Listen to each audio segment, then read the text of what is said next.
प्रभु राम गंगा जी के तीर पर आए और केवट से नाव मांगी। राम राम, नमस्ते to all my listeners and subscribers. जय श्री राम। भगवान राम जब गंगा जी का किनारे पर पहुँचे और उसके तट से पार जाने के लिए उन्होंने केवट से नाव मांगी और केवट उनके एक निर्भीक भक्त थे। उन्हीं की वार्तालाप के कुछ अंश आपके सामने प्रस्तुत हैं। प्रभु राम गंगा जी के तीर पर आए एवं केवट से नाव मांगी। नारद, ब्रह्मा, शिव एवं सब देवता जिसके द्वार से मांगते हैं, आज वो एक केवट से मांग रहे हैं। केवट खड़ा भी नहीं हुआ, ना आदर ना वंदन। परिचय जाना आश्चर्य हुआ कि वही राम जिसके पैर की धूलि से पत्थर की शिला नारी हो गई। अब प्रश्न ये उठता है कि क्या प्रभु श्री राम गंगा पार नहीं कर सकते? जिन्होंने 3 पग में तीनों लोकों को नाप लिया, क्या वो गंगा पार नहीं कर सकते? लेकिन संत जन कहते हैं कि अगर यमुना का तट होता तो भगवान नहीं मांगते, लेकिन ये गंगा का तट था, भक्ति का तट था, और जहाँ भक्ति अविरल बहती है वहाँ तो भगवान को ही मांगना पड़ता है। फिर केवट की भक्ति तो निष्काम भक्ति थी, जिसे न कोई भय था न लोभ था, इसलिए वो नहीं उठे। केवट बोला, महाराज आपके चरणों में चमत्कार है जो पत्थर की शिला को नारी बना सकता है। फिर लकड़ी तो पत्थर से नरम होती है, अगर उसकी नाव नारी बन गई तो हम तो बेरोजगार हो जाएंगे। महाराज आप हमें अपने चरण धोने दीजिए, फिर नौका में बैठिए। संत कहते हैं कि केवट ने चरणामृत लेना चाहा, चरण धूलि नहीं, क्योंकि वो जानता था कि चरण धूलि की आवश्यकता शापित अहिल्या को थी, उसे नहीं। वो फिर बोला, महाराज मुझे मालूम है कि आपको दूसरे तट पर जाना है और आज इस घाट पर दूसरी नौका मिलने वाली है नहीं, और मुझे ये भी मालूम है कि आपको तैरना भी नहीं आता, आपको तो बस दूसरों को तारना आता है। हाँ, एक उपाय है, आप पैदल पैदल चले जाओ, आगे गंगा का पानी कम हो जाता है, वहां से पार कर लीजिए। लेकिन अगर आपको इसी घाट से जाना है तो हमारी शर्त माननी होगी। लक्ष्मण जी को इस पर क्रोध आ गया कि प्रभु श्री राम अगर महादेव के समक्ष जाकर खड़े हो जाएं तो वो भी अपने आसन से खड़े हो जाएं, और तू केवट ऐसा हठी है, भगवान श्री राम तेरे सामने हैं और तू ऐसे बैठा है। केवट बोला, महाराज शंकर जी को आज्ञा माननी पड़ती है, लेकिन हमें नहीं, क्योंकि गंगा शंकर जी की जटाओं में बहती है और मेरे तो पैरों में बह रही है। अगर महाराज आप ये समझ रहे हैं कि मैं आपको उस घाट पर उतारूंगा तो कुछ मांगूंगा, लेकिन ऐसा नहीं है। मैं जानता हूँ आपकी मंजली माता ने आपके पास देने के लिए छोड़ा ही क्या है। मैं आपसे कुछ नहीं लूंगा, आपकी शपथ, आपके पिता की शपथ। लक्ष्मण जी को क्रोध आ गया। लक्ष्मण कहते हैं, हम तुमसे आराम से बात कर रहे हैं और तुम हमारे पिता तक पहुंच गए। लक्ष्मण जी ने बाण निकाल लिया, लेकिन केवट उठा भी नहीं। इससे ये साबित होता है कि उसकी भक्ति में कोई भय नहीं था। उसने कहा, देख रहे हो, आप तो मांग रहे हो और आपका भाई अकड़ दिखा रहा है। जिसे मांगना होता है वो अकड़ नहीं दिखाते। फिर आपके हाथों से मरने पर मेरा 4 तरह से हित हो जाएगा। पहला, आपके जैसे वीर के हाथों मृत्यु। दूसरा, राम एवं सीता जी मेरे सम्मुख हैं। तीसरा, गंगा जी का तट है। और चौथा, जब मेरे बंधु बांधव रोते हुए आपके पास आएंगे तब मेरे क्रियाक्रम तक आपको यहीं रुकना पड़ेगा।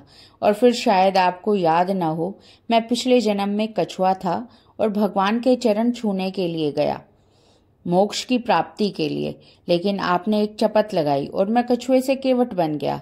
आज आप बाण मारिए, मैं केवट से देवता हो जाऊंगा। लक्ष्मण जी ने बाण वापस रख लिया। केवट बोला, महाराज चरण धोऊं? उसकी बातें सुनकर प्रभु बहुत खुलकर हंसे। सीता जी भी प्रसन्न हुई। जब से प्रभु घर से निकले हैं चेहरे पर हंसी नहीं थी, मानो हास्य उनके बंधन में था। सबको स्वतंत्र करने वाले मेरे प्रभु ने हास्य को भी मानो मुक्त कर दिया। संत कहते हैं, प्रभु सीता जी की ओर देखकर क्यों हंसे, मानो उनसे कह रहे हों कि विवाह का वो प्रसंग याद है ना, जब महाराज ने तुम्हारे जैसी सुंदर सुशील कन्या मुझे दी थी। तब मैंने उन्हें एक पैर धोने दिया था और ये दोनों पैर धोएगा और देने वाला कुछ भी नहीं। संत कहते हैं कि प्रभु श्री राम लक्ष्मण की ओर देखकर इसलिए हंसे कि लक्ष्मण जी बचपन से राम जी के पालने में सोते थे और जब तक उनके पैर का अंगूठा मुंह में नहीं ले लेते थे उन्हें नींद नहीं आती थी। अगर वो चरण की ओर नहीं सोते थे तो रोने लगते थे, आज ये दोनों पैर धोएगा और तुम देखते रहोगे। तब प्रभु ने स्वयं केवट से कहा, अच्छा भाई जाओ जल ले आओ, हमें विलंब हो रहा है। अब केवट खड़ा हो गया और चल पड़ा। राम जी ने कहा, अरे जा कहाँ रहे हो, जल लाओ। केवट बोला, हमें ये मालूम है कि कोई भी मंगल कार्य करना हो तो अकेले नहीं करना चाहिए, पूरे परिवार सहित करना चाहिए। वो चल पड़ा। लक्ष्मण जी ने प्रभु से कहा, महाराज अब ये परिवार को बुलाएगा और अपनी मन मर्जी करेगा। अब केवट घर पहुंचा तो पत्नी से पांव धोने की बात बताई। उसकी पत्नी की आंखें भर आई कि हमारे पास सोने का पात्र होता या चांदी का पात्र होता उसमें धोते, लेकिन हमारे पास ऐसा कोई पात्र नहीं है। केवट बोला, अगर ऐसे पात्र होते भी तो भी मैं लकड़ी के कठोते में ही पांव धोता, क्योंकि लकड़ी पानी को सोख लेती है, धातु नहीं। जब प्रभु चले जाएंगे तो लकड़ी की कठोता में जो चरणामृत होगा, जिसे लकड़ी ने सोख लिया होगा, तुम बाद में उसी में रसोई बनाना। आजीवन उस चरणामृत का रस उस पात्र में आता रहेगा। और फिर प्रभु ने उदासीन व्रत ले रखा है, हो सकता है सोने या चांदी के पात्र से उसमें बाधा आ जाए। तब केवट प्रभु के पास पहुंचा और बोला, मैं पानी ले आया महाराज। राम जी ने कहा, ये पानी नहीं, ये गंगा जल है। केवट बोला, मैं इतनी ऊंची बातें तो नहीं जानता, ये आपके लिए गंगा जल होगा, हमारे लिए तो पानी है। यदि ये गंगा जल होता तो हमें ना तारता, हम तो वर्षों से इसके तट पर रहते हैं। ये तो बड़े लोगों की गंगा है, हमारी नहीं। अब प्रश्न ये उठता है कि केवट ने प्रभु के चरण ही क्यों धोने की हट की। इसलिए कि जब कोई सुंदर वस्तु होती है तो मानव मन में ये विचार आता है कि इसे एक बार छू लूं। तो केवट के मन में आया होगा कि प्रभु इतने सुंदर हैं कि एक बार इनके श्रीमुख को स्पर्श कर लूं, पर दूसरे ही क्षण सोचा होगा कि मुख को बार बार स्पर्श नहीं कर सकता, इसलिए कोई ऐसा यत्न करूं कि मैं प्रभु को बार बार छूं। तभी उसने चरण धोने का निश्चय किया। हाथ में कठोता है, हाथ कमर तक उठा रखा है और भगवान से बोला, महाराज इसमें पांव रखिए। भगवान ने कहा, इतना ऊंचा? तब केवट ने कहा, महाराज जब राजा बलि से 3 पग भूमि मांगी थी तब तो पांव उठाते हुए कुछ भी नहीं सोचा। प्रभु उसकी निश्चल भक्ति को देखकर मुस्कुरा रहे थे। वह भूमि पर बैठ गया, लेकिन पात्र ऊपर ही रखा और भाव विभोर होकर प्रभु के चरण धोने लगा। अब वो इतना लीन हो गया कि पात्र वाला हाथ डोलने लगा। प्रभु बोले, केवट ये कौन सा तरीका है, इस पात्र को नीचे रखो। केवट बोला, महाराज आज सब कुछ हमारे तरीके से होगा। प्रभु आपको किस बात का भय है? प्रभु ने कहा, तुम्हारा हाथ डोलता है तो मैं डोलता हूं, कहीं मैं गिर ना जाऊं। केवट ने कहा, प्रभु आपको गिरने का भय है तो अपने हाथ मेरे सिर पर रख दीजिए। जब केवट प्रभु के चरण धो रहा था तो वो ये सोच रहा था कि मैंने तो प्रभु को छू लिया, अगर एक बार प्रभु मुझे छू लें तो जीवन सफल हो जाए। लक्ष्मण जी बोले, इसके सिर पर हाथ रख दीजिए, शायद इसकी बुद्धि थोड़ी ठीक हो जाए। केवट बोला, ठीक तो पहले ही है, हाँ अब तीव्र हो जाएगी। भगवान ने उसके सिर पर हाथ रख दिए, अर्थात भक्त के आगे झुक गए। ऊपर से देवताओं ने केवट पर पुष्प वर्षा की। धन्य है केवट जिसने प्रभु के चरण भी धो लिए और सिर पर हाथ भी रखवा लिए। जब उसने भगवान के चरण धो लिए तब राम जी ने कहा, अब नौका में बैठें। केवट बोला, ठहरिए महाराज। उसने एक पीपल का पत्ता लिया, उसका दोना बनाकर अपने बंधु बांधवों को प्रभु का चरणामृत देने लगा। सभी पंक्ति में खड़े थे। सीता जी ने लक्ष्मण जी से कहा, भैया आओ पंक्ति में खड़े हों, प्रभु का चरणामृत तो हम भी लेंगे। लक्ष्मण जी बोले, हम क्षत्रिय होकर एक केवट से मांगे? सीता जी बोली, जब प्रभु ने नौका ही मांग ली तो हमें मांगने में क्या है। केवट ने सभी को चरणामृत दिया।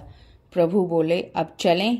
केवट बोला, ठहरिए महाराज, जो पंक्ति में पहले खड़े होते हैं पहले उन्हें ही उतारा जाता है। राम जी ने कहा, भाई हम रघुवंशी हैं, अनुशासन प्रिय हैं।